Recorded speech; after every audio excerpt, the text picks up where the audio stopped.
Selamat siang investor, kembali bersama saya Melina dari Mexico Futures. Pada kesempatan kali ini kita akan membahas berita seputar indeks saham, forex dan juga komoditas. Dimulai dari Bursa Wall Street, Bursa saham Amerika Serikat berakhir lebih tinggi pada perdagangan Jumat waktu setempat atau Sabtu waktu Indonesia Barat. Penguatan terjadi didorong oleh laporan pendapatan yang kuat dari perusahaan teknologi besar di tengah terus menaiknya kasus infeksi COVID-19 di Amerika Serikat. Sabtu 1 Agustus 2020, indeks Dow Jones Industrial Average naik 114,67 poin atau 0,44% menjadi 26.428,32. Indeks S&P 500 naik 24,90 poin atau 0,77% menjadi 3.271,12. Indeks komposit Nasdaq naik 157,46 poin atau 1,49% menjadi 10.745,27. Sebanyak 6 dari 11 sektor utama S&P 500 ditutup lebih tinggi dengan saham teknologi memimpin kenaikan dan menguat sebesar 2,5%. Sedangkan saham energi tergelincir sebesar 0,69%, kelompok dengan kinerja terburuk. Saham Apple, Amazon, Facebook, dan Google parent Alphabet semuanya naik lebih dari 1%. Keuntungan datang ketiga kepala eksekutif perusahaan-perusahaan bersaksi di sidang anti-monopoli dalam membela praktik bisnis mereka.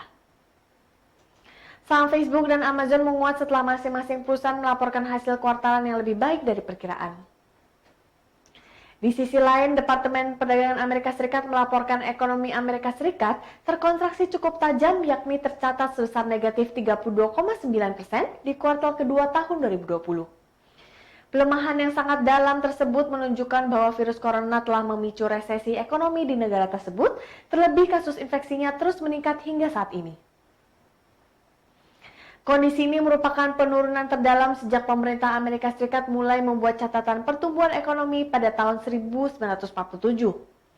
Sedangkan di kuartal pertama 2020, produk domestik bruto real mengalami kontraksi di tingkat tahunan sebesar 5%.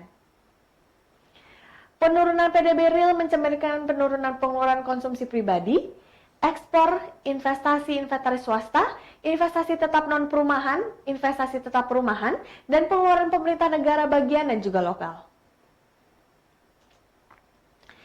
Sedangkan bursa Asia mengawali perdagangan pada bulan Agustus ini dengan variatif, seiring dengan kenaikan kasus positif virus corona dan tensi hubungan antara Amerika Serikat dengan China yang semakin memanas. Nikkei 225 Tokyo naik 1,07%, Kospi Korea Selatan turun 0,15%, dan Bursa Australia turun 0,61%, dan indeks komposisi Shanghai relatif datar. Perdagangan hari ini dipengaruhi oleh kenaikan jumlah kasus positif virus corona di beberapa wilayah di dunia. Negara bagian Victoria di Australia kembali memberlakukan pembatasan kegiatan di luar, sementara Filipina melaksanakan lockdown di daerah Manila dan juga sekitarnya. Laju pemulihan ekonomi dunia terhambat seiring dengan kenaikan kasus ini yang turut berdampak pada pasar dunia modal, yang saat ini dalam rally positif selama 4 bulan berturut-turut hingga bulan Juli lalu. Untuk pulih sempurna menjadi tantangan tersendiri yang akan membutuhkan dukungan fiskal dan juga moneter. Sementara itu, hubungan antara China dan Amerika Serikat semakin memanas setelah pemerintah Amerika Serikat akan mengumumkan kebijakan terhadap daftar perangkat lunak asal China yang dinilai mengancam keamanan nasional. Menteri Luar Negeri Michael Pompeo mengatakan kebijakan tersebut akan diumumkan dalam waktu dekat. Hal ini memungkinkan akan memperluas kebijakan Amerika Serikat di bidang tersebut setelah sebelumnya melarang aplikasi TikTok. Adapun Microsoft Corporation juga mengakui tengah dalam memproses perundingan untuk membeli kegiatan operasi TikTok di Amerika Serikat. Sedangkan harga minyak mentah dunia menguat pada akhir pekan lalu, Jumat 31 Juli. Hal ini karena jumlah produksi Amerika Serikat anjlok pada bulan Mei 2020.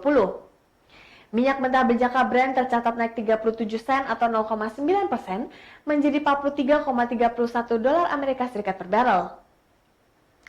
Kemudian minyak mentah berjangka West Texas Intermediate menguat 35 sen atau 0,9% menjadi 40,27 dolar Amerika Serikat per barrel. Badan Informasi Energi Amerika Serikat memaparkan produksi minyak mentah Amerika Serikat turun pada bulan Mei 2020. Jumlahnya turun 2 juta barrel per hari menjadi 10 juta barrel per hari. Sedangkan harga emas di pasar spot dan berjangka mengawali pekan ini di rekor tertinggi karena perburuan aset safe haven terus berlanjut di tengah pandemi virus corona.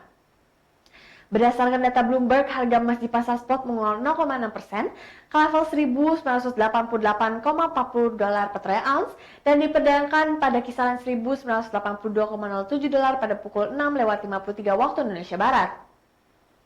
Sementara itu, emas COMEX kontrak Desember 2020 menguat 0,31% atau 6,1 poin ke level 1.992 dolar per troy ounce.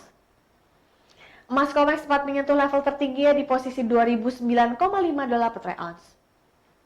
Harga emas melonjak 11% pada bulan Juli, kenaikan bulanan terbesar sejak tahun 2012, menyusul penurunan dolar Amerika Serikat dan rekor rendahnya imbal hasil real Amerika Serikat.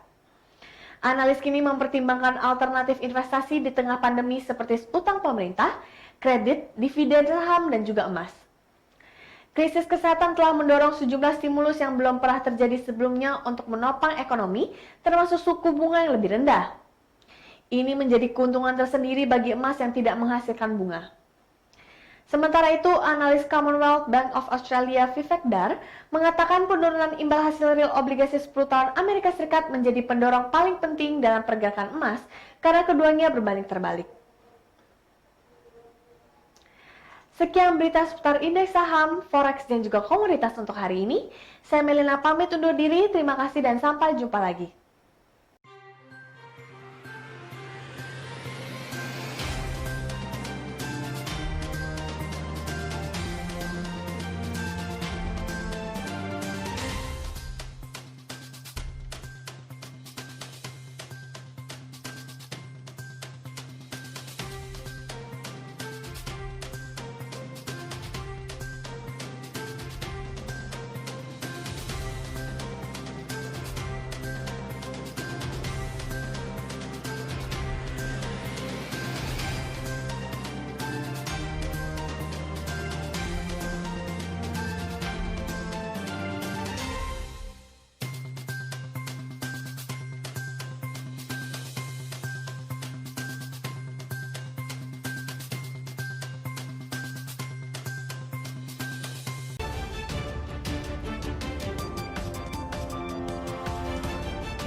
Audio Jungle.